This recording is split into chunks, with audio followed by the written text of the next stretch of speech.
I introduce to you the hot wing burger. This is unbelievably good.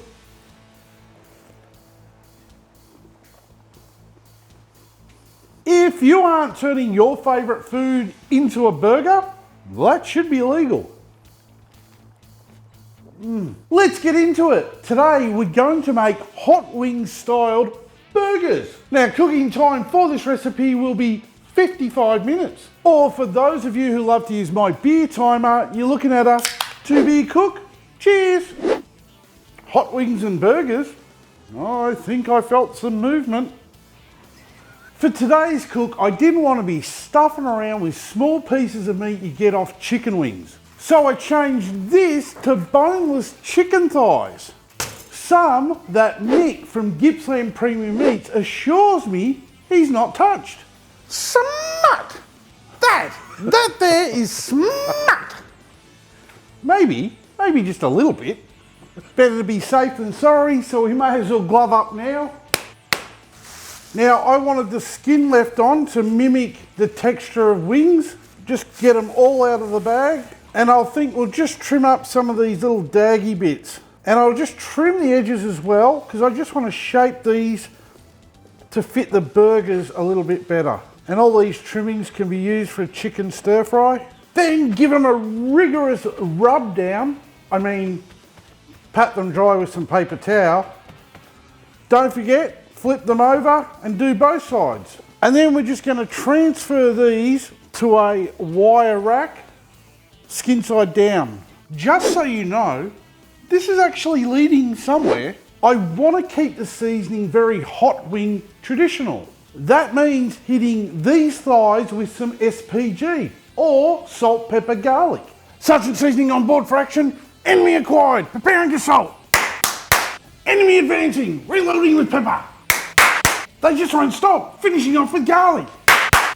Once both sides of the chicken thighs have been seasoned, make sure they're skin side up on the wire rack. And then we'll pop these in the fridge until we have the barbecue ready. So roughly about an hour. By salting these chicken thighs and then putting them in the fridge, this is just going to help dry out that skin a little bit before we start to cook it. My salt, pepper and garlic ratios are equal parts of kosher salt, black pepper and garlic powder. When you think of hot wings, what's the first thing that comes to mind? Wings. Yeah, okay. What's the second thing that comes to mind? Hot sauce. Yeah, okay. What's the third thing you think of? Beer. Okay, it's celery and carrots. They are usually served up right beside hot wings everywhere I eat them. So we're going to use them to make up a simple slaw. Next up, you want to grab yourself 3 large carrots. And guys, this is a job I think you should get your missus to help you with, because I think we know most of you guys out there exaggerate the size of things. And you just want to peel these into a large non-metallic bowl. And then you just want to peel in 3 celery stalks as well. Then add half a teaspoon of apple cider and half a teaspoon of lemon juice. 2 tablespoons of mayonnaise, a 1/4 teaspoon of light brown sugar, and a good pinch of salt and pepper. And if, like me, you don't want to get your hands dirty, glove up, and we're going to mix this up and then we're going to store it in the fridge until we need it. Who's that remind you of? It's your mum! Many lay claim to inventing coleslaw, which is silly in my book. There are so many better inventions out there that you could claim that you made. We can't have anything hot wings without sauce, blue cheese sauce that is. Into a blender, you want to put 150 grams of blue cheese, half a cup of whole egg mayonnaise, half a cup of sour cream, 3 cloves of crushed garlic, and 2 tablespoons of lemon juice. Pop the lid on and give this a pulse until you see no more movement. And once you're happy with the consistency, I like a nice creamy style of sauce. Pop it into a bowl until you need it later. If you aren't using it soon, pop it in the fridge. No one likes stinky cheese, and it'll thicken while it gets colder in the fridge. Today I'm using a 57 centimetre Weber kettle, and I'm pairing it up with a kettle cone and Heat Beads original briquettes, because I want to be cooking indirectly with a heat of 240 degrees Celsius today. How I'll do this is by placing the kettle cone in the middle of the cooking grate. Then I'll 3/4 fill the chimney starter with unlit briquettes. I'll light them up, and once they're fully ashed over, I'll dump them into the kettle cone.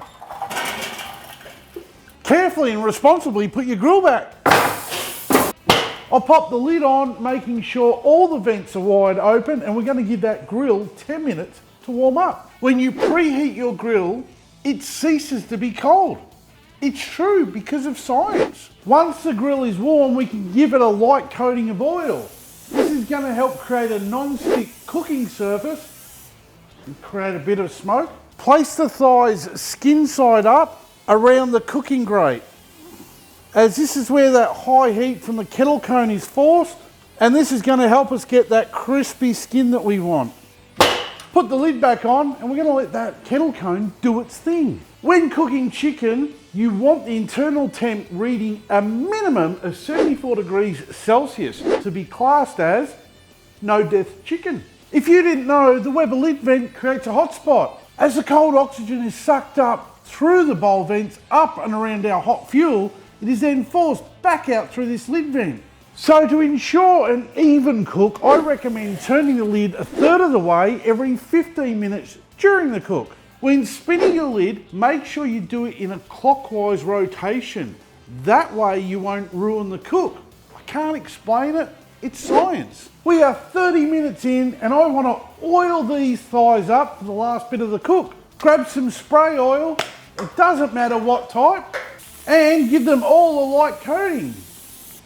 Working quickly to get that lid back on, and we can now leave them alone for another 15 minutes. You only need to spray the skin side, because that's the bit we want crunchy. These thighs are going to need some hot sauce. Good old Frank's is my go-to when it comes to hot wings, because it has that perfect balance of tanginess and bite. Pour it into a spray bottle using a funnel to make things a lot easier on yourself. Then replace the trigger. We have reached the 45-minute mark, and that lid has been spun around to ensure even cooking throughout the entire grate. The chicken thighs will be reading an internal temp above 74 degrees Celsius internally, and therefore can now be classed as no death chicken. Oh, look at that. Nice and crispy. We could eat them as they are, and they would still be tasty. But we want crispy hot wing thighs today, so we can now just give them a good drenching of the hot sauce. And then just pop the lid back on, and we're going to leave them alone for 10 minutes. Why does chicken taste so good with hot sauce? I don't have all the answers. What I do have is a badge and a clipboard. Time to glove up because the chicken's ready. Crispy chicken, anyone? Yummy! And just get the thighs off the heat. It's time to make a hot wing burger. Lay down your burger bun of choice.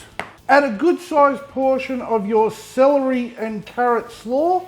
Whack on a chicken thigh fillet, which is different to whack off. Please don't self-sauce these.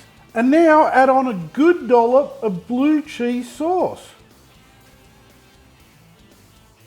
And give this a nice little hat. Holy shit! That looks moist as. Smut!